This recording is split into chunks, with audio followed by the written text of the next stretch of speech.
Bum bum bum ba da da dum bum bum ba dum ba ba dum. Bum bum bum bum bum bum bum bum bum bum bum bum bum ba dum bum bum bum bum bum bum ba da da dum bum bum ba dum ba ba dum. Da da da da. You should be able to hear me. There you are. Ba da da da da da da da da da da da da. Bum ba da da ba da da da da da da da da. Da da da da da ba da da da da da da da da da. Hello, my friends. Hello, my mighties. Hello, my Facebook Live friends. It's so wonderful to see you. I see my little thumbs up. It is so nice to see everyone. Welcome, welcome, welcome. For those of you who don't know me, my name is Joette Calabrese, and every Monday at 8 o'clock p.m. Eastern Time, we're here. We're all here to learn something about one subject and one subject only, and that's homeopathy. And so here we are. And for those who do know me, hi, friends. It's so great to see you. Greetings from Maine. Yes, haha, Joette's chipper, says Harry. Hi, Harry. Hi, Leanne. Hi, Mindy. It's so wonderful to see everyone. I wish I could see your faces. It would just add another dimension. Don't you think? It would be really nice. No sound here. You should have sound now, right? Everyone can hear me now, right? Can you hear me? Yes. Let's just see. I think yes, other people can hear me. I think we're doing all right. I think we are all right. Yes, we're good. We're good. All right. So, let's talk homeopathy, shall we? Let's talk about something that plagues many people, mostly women, around perimenopause, menopause, postmenopause, etc. That is a subject that affects women generally more than men, but men suffer from it too. And so it is insomnia, and I have suffered from that as well. And I'm going to tell you a little story about my mother and what she figured out about insomnia. It's kind of fun. And I see everyone from Northern California and Wisconsin and Washington Island, Wisconsin, and Australia. Hi, Monica. Wonderful to see you all. Wonderful. New Zealand. Hi from Coromandel, New Zealand. Well, nice to see you here, Ruth. Wonderful, wonderful. Noblesville, Indiana. Some places I've never heard of. Sometimes there's small towns, Northern California, North Carolina. You can hear me now. That's really good. It's good, good, good, good. Howdy from Texas. You bet. Texas. A lot of Texans here. So today we're going to talk about insomnia. And there are a number of medicines that we can choose from. And I'm going to give you the top ones. I'm going to pull out my repertoire. I've got a couple of repertoires here, and this is the 4th edition of Robin Murphy's. You don't have to use this. You don't have to go that far if you are not that dedicated to homeopathy yet. But I'm going to warn you, my friends, if you're not dedicated to homeopathy and you're hanging out here on Monday nights, my guess is you're going to get bitten by the bug. So we would look up in here to see what medicines are best used for sleep. And in Robin Murphy's book, it's in the 4th edition of the repertoire. It's on page 1843. And I'm just going to show this to you because I think it's so fascinating how these repertoires work for those of you who are new. And for those of you who already have experience with a homeopathic repertoire, you know how fun it is to hang out in these books. All right, so if we look up disturbed sleep, let's just start with that. That's kind of interesting. Disturbed sleep. Now that could mean insomnia. It could just mean that the sleep is not comfortable. It could be simply that. It could be that it's not comfortable. I mean, it could be just not deep enough, and the person is just not getting the kind of sleep that they need to get. And so I want to point out to you how many remedies are in this rubric, and it's going to be right here. Those are not sentences or paragraphs. Those are actually homeopathic remedies. Oh, that's disturbed. Yeah. No. Oh, disturbed by dreams is what I pointed out by accident. But look over here. Let's see if I can do this. Over here, Now we're looking at disturbed sleep from anxiety. Look at that, aconitum. So, arsenicum. Do you see that? ACON? Aconitum. Next one is arsenicum. Those are the big ones. Calcarb is another important remedy in that rubric. These are called rubrics. Let's see if I can see. Oh, phosphorus is another one. How do we know they're important? Well, because they're in bold and they're all caps. And sometimes they're caps, bold, and underlined. And that would give it even a higher value. But I find that aconite, which is also known as Aconitum nipalis, is a great medicine for people who have anxiety at night. And this is something, I'm going to start with this one because I think it's so fascinating. This is a medicine that where the person doesn't want to go to bed. It's not always like that, but there is an element of people who need aconitum and they don't want to go to bed. Why? Because they have this strange sensation that bed feels just anxiety, just there's anxiety thinking about going to bed, anxiety about thinking about going to sleep.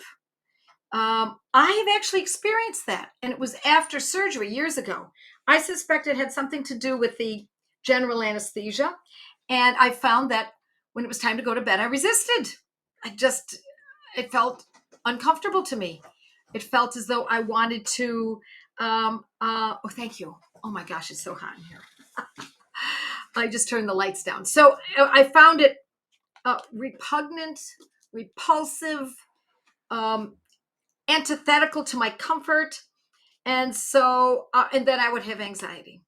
And so I took aconitum nipalis, 200C. I just took a few doses, not all in one day. I took a dose one night and it made me fall asleep. And then on the next night, I did it again. And I think I took it maybe 3 nights in a row. And that was the end of that. That sensation of resisting wanting to fall asleep, resisting wanting to go to bed, just melted away.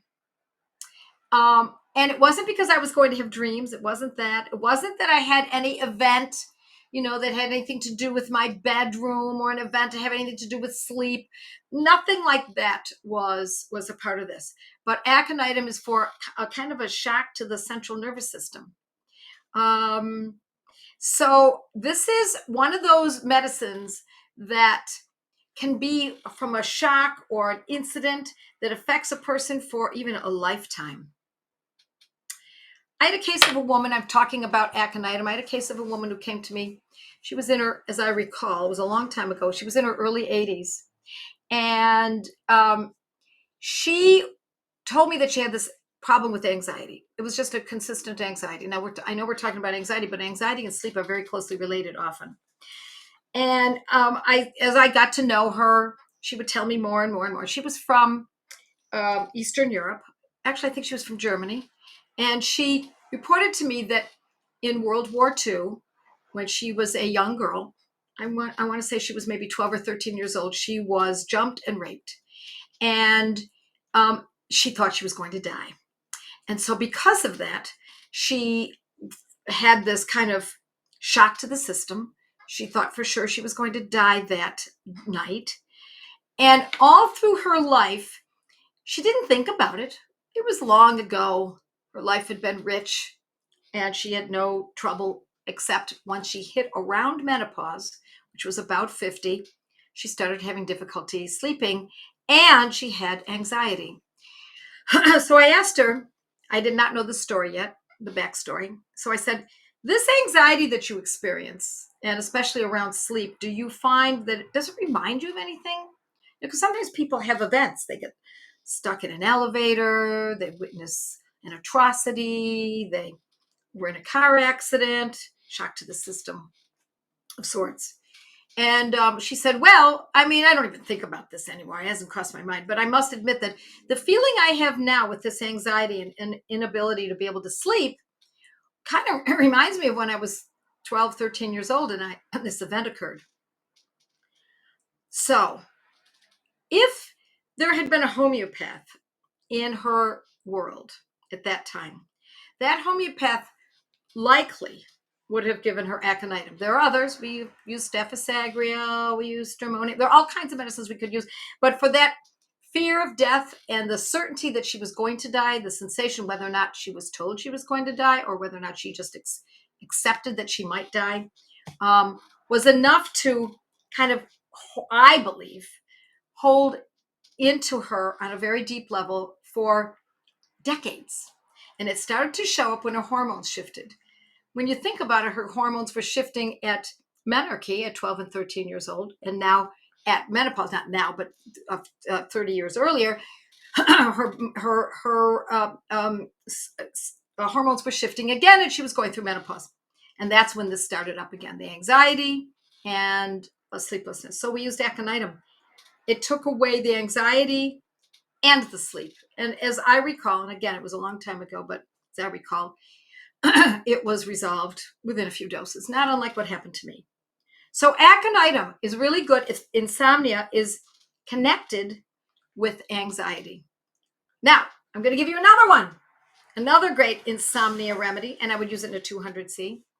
And I would not use it for long periods of time. It doesn't need that. Generally speaking, we just use it a couple times, especially before bed, maybe 12 hours apart, 12 in the morning at say 8 or 9 in the morning, and then maybe 9 or 10 at night before bed, and then same thing the next day for just a few days. And that generally just melts it away. If it is that kind of insomnia, and if it's that kind of anxiety. Okay. Now let's talk about another kind of anxiety that has, of insomnia, and that also has anxiety, and that is the ubiquitous, all well-known remedy called Ignatia. I think you thought I was going to say another one, right? But we're going to get to the third one. So Ignatia, Ignatia. Now I use these medicines. Everything I'm going to tell you tonight is in a 200C, and I use it twice daily generally. So 12 hours apart. And for how long? Until the remedy has fully acted. We usually see a shift within a couple of days or nights, usually within the first week.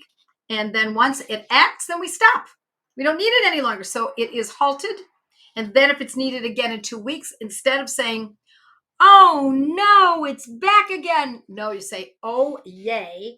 How cool is this? I know exactly the medicine to use that doesn't have side effects, that only costs $15, $12, $15, that will uproot the condition. So we look for an opportunity to use these medicines because they go deeper than just suppressing symptoms. We don't suppress symptoms in homeopathy. Well, there are other times. I suppose there might be a time when there's extreme pain. I suppose there could be a suppressive mechanism that we may need to use at, say, late in life. But generally speaking, our goal is always to uproot and get rid of. So now let's say it's someone who is anxious, as I said. They can't sleep. They're a worrier. Not a warrior, a worrier. They're the kind of people who worry about every little thing. Or it doesn't even have to be that kind of person that worries like that all the time. It could be just in the past 2 years they start worrying. Or they're concerned about their child and they start worrying. They're concerned about their elderly parent and they start worrying. And that's when we know, as worry and maybe even grief, just kind of a heaviness to this person, where it feels like, wow, life used to be so fun, or life used to be so good, but now it is not so good.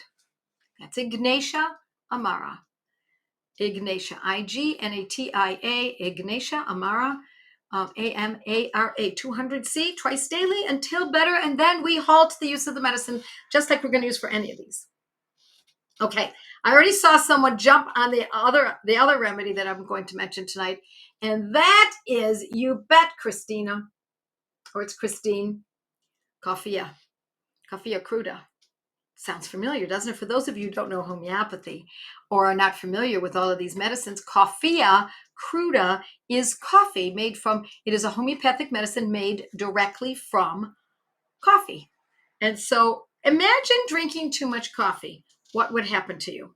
Well, you would not be able to fall asleep. And why wouldn't you? Because your brain would be busy, thinking about the next day. And there's also anxiety that can be associated with this too. The person needn't have anxiety as well as insomnia, but if the anxiety and insomnia are there, you got a dead ringer. And I got one more aspect to coffea that is really gorgeous that can help people. They can have itching. So it might be eczema, might be psoriasis, might be poison ivy, might be all kinds, anything there's itching with undisclosed cause. We don't always have to know the cause. And so, yes, my mind is too active to sleep. You bet. That's exactly it. Too active to sleep is coffea. So if there's activity of the brain, insomnia, anxiety, and itching, look at those four. Now we don't even have a stool anymore. Now we have a four-legged chair. And now it can really hold up in rubrics court. Yeah, you bet. You bet. Can we use for a baby who resists going to sleep? You can use homeopathy for animals, for dogs, cats, camels, cows, chickens, bees. I've treated bees. We had a beehive at one time. Infants, children, teenagers, menopausal women, pregnant women. Skipped right over a category. Men, elderly women. It matters not, my friends. So if we can determine that a baby is resistant to going to sleep because they just want to have fun, they don't want to miss out on the fun, that's certainly a big part of this too, then it might be this next medicine that I'm going to talk about. See if anybody knows the next medicine I'm going to talk about. Very interesting. Yes, Harry, thank you. If the baby's very irritable, maybe it's chamomile, or if the baby is teething, it could be chamomilla. I use all of these so far that I've told you about, including chamomile and a 200 potency. Yes. My loves are Jesus and coffea. How lovely is that? Yep.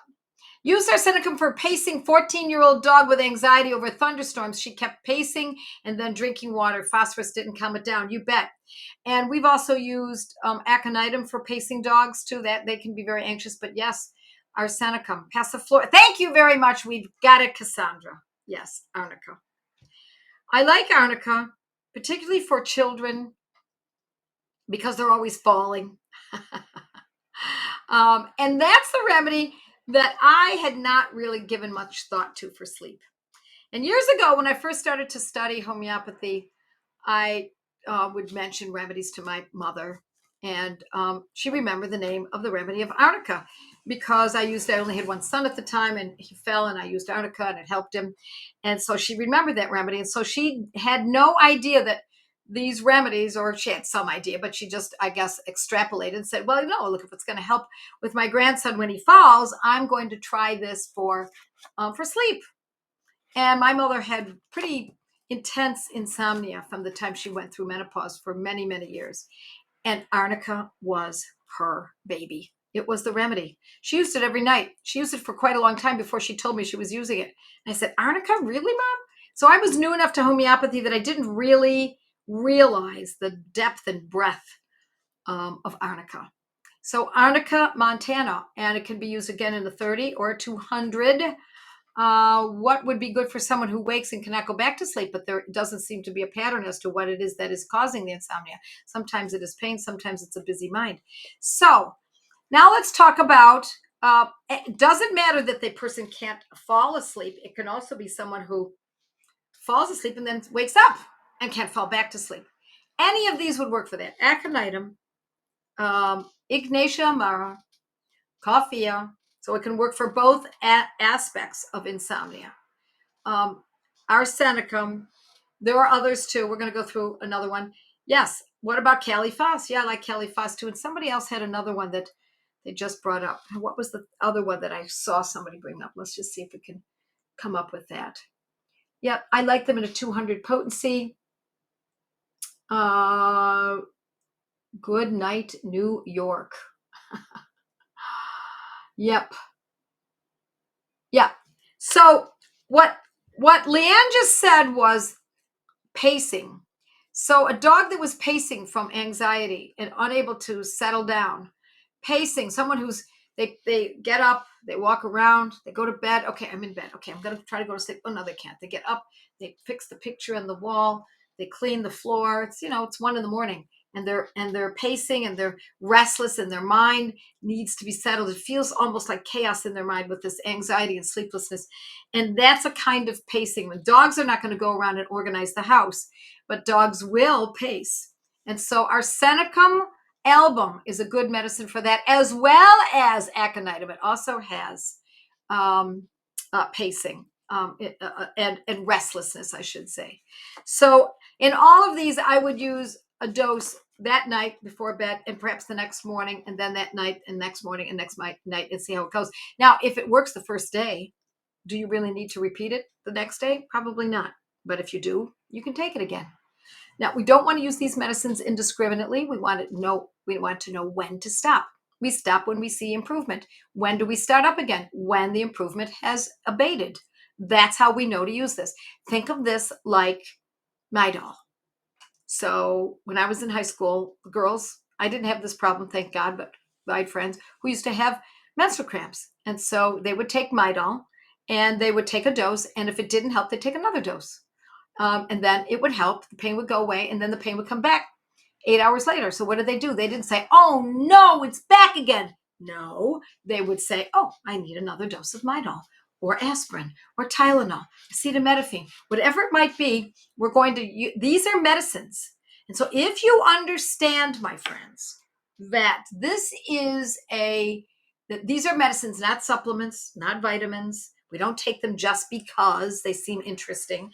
No, we don't take this just in case. No, we take this because there's a condition that needs to be addressed. And the way that we know it needs to be addressed is because the symptoms present. Symptoms are an aspect of the condition. They're a representation of the condition. So we're not going to treat the symptoms. We're going to use the symptoms.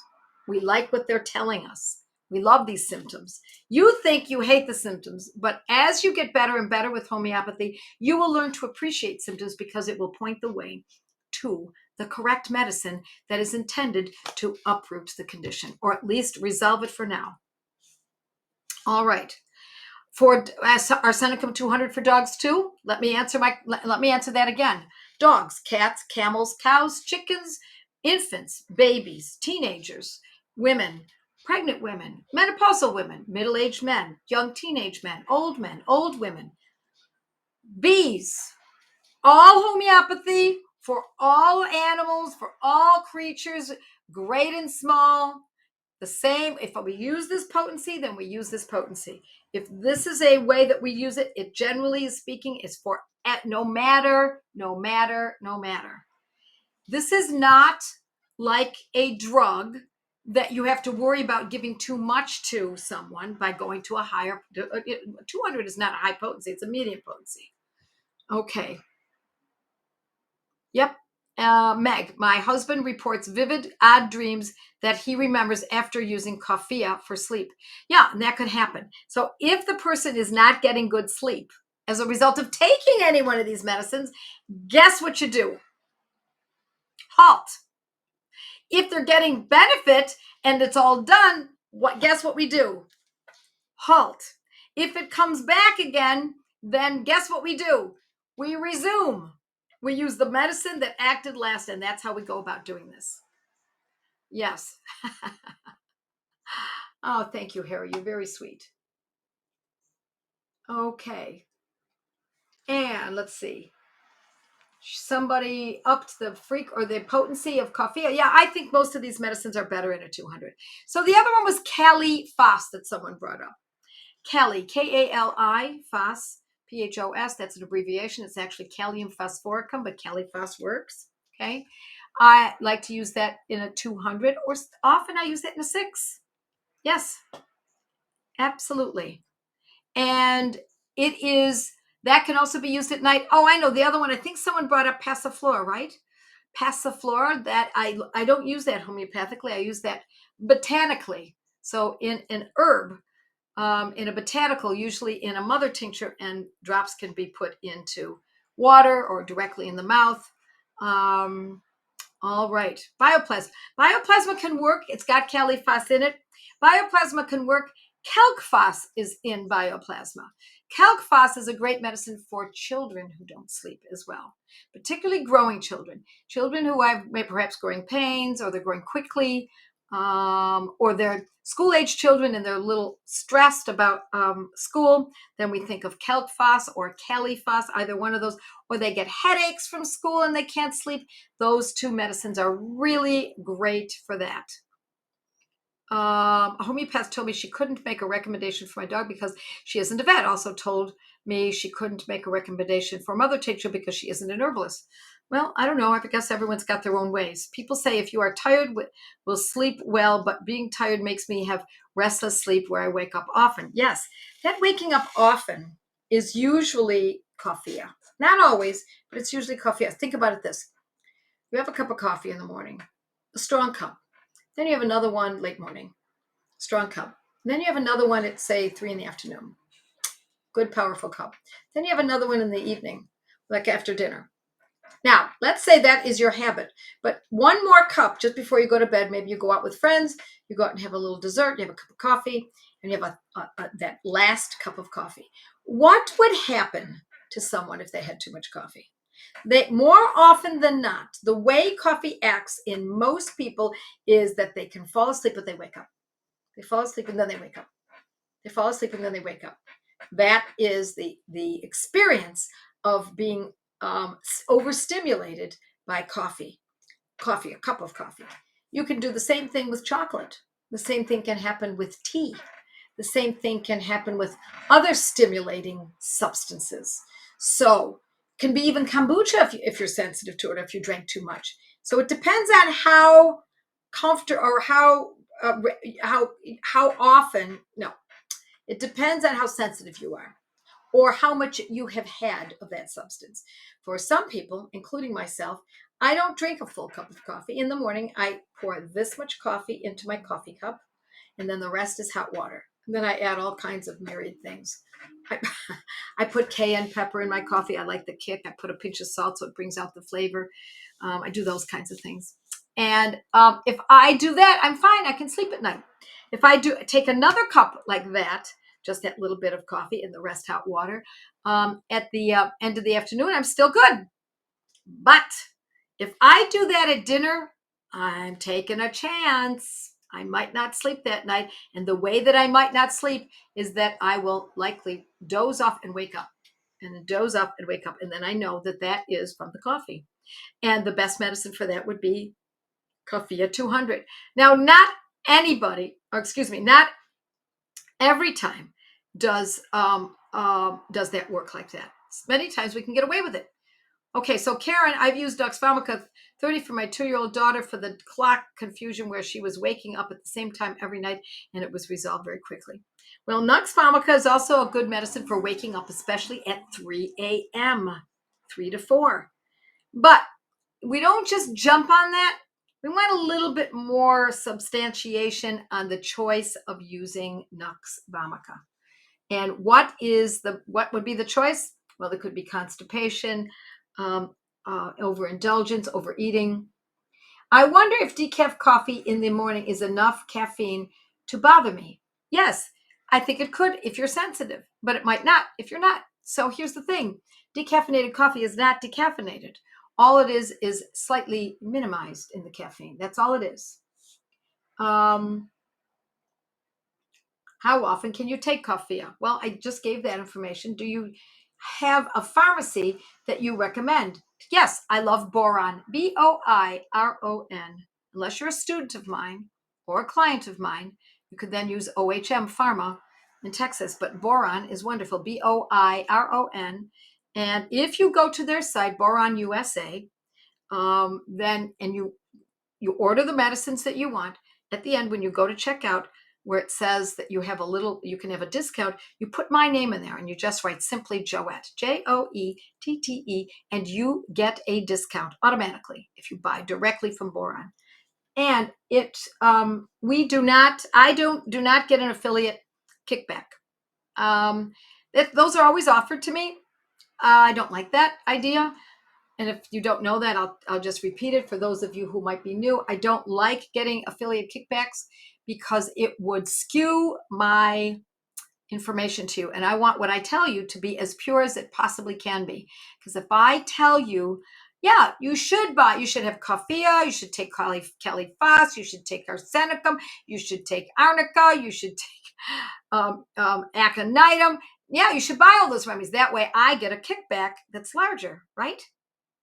Intellectual fatigue typically is califas. You're absolutely right. Intellectual fatigue it's such a great term. Thank you, Leanne. It's a great term because intellectual fatigue is great for students in college when they're going through their exams. It's great for when someone is working on, let's say they're very much in their head, they're accountants or attorneys, or they're studying deeply. My students in my academy, they've complained a little bit about that because there's so much work to be done in the academy. And so, yeah, califas would be a good one. And we often use it in a 6. We can use, this is califas again, califas 6, or we can use califas in a 30, or we can use it in a 200. I most often use it in a 6 or 200. I love the 200s, my friends. It doesn't mean I don't use other potencies, but I more often than not, unless it is a specific protocol, I usually go to a 200. My integrity is as clean as spring water. Oh, Harry, you're the best. A bit off topic, but boron rhinology has been a game changer for pets and people in this house this summer. You bet. They've got great combination medicine. So does OHM. So does Hahnemann Pharmacy in California. So does Washington Homeopathics in West Virginia. So does Helios in Great Britain. There are wonderful pharmacies. Stay artesian water. Stay with, if you live in the US, buy American. Do not buy remedies from foreign countries. Don't buy from China, obviously. I would not even buy from India unless you absolutely knew that company, because the stopgap measures are not nearly as carefully placed as they are in the US, Canada, Great Britain, Germany, Switzerland, etc. All righty. I think we have just done it, haven't we? Great discussions. You bet. Great discussions. For those of you who know nothing about my Gateway to Homeopathy study groups, where you meet people of like mind and you can meet with them on Zoom, I urge you to look into it. You simply go to my website, joettecalabrese.com, and look up resources or courses, or it says Gateway to Homeopathy. It's on the right side of the first page and the front page. And I cannot urge you enough, my friends, to get your team in order. And the best way to do it is to indeed get some friends, no matter where they live in the world, that think like you, so that you've got people that you can bounce off of. Because she will know how to deal with irritable bowel syndrome. She will know how to deal with head injury. She will know how to deal with rheumatoid arthritis. She will know through homeopathy, and you will all gain. You can't help but gain. So with that, I'm going to say, God bless all of you. Yes, love the Gateway groups. Yeah, they're great people. Yeah, you'll meet some fabulous people that will probably become your friends for life. God bless you. I will see you next Monday. Meanwhile, have a great week. Bye now.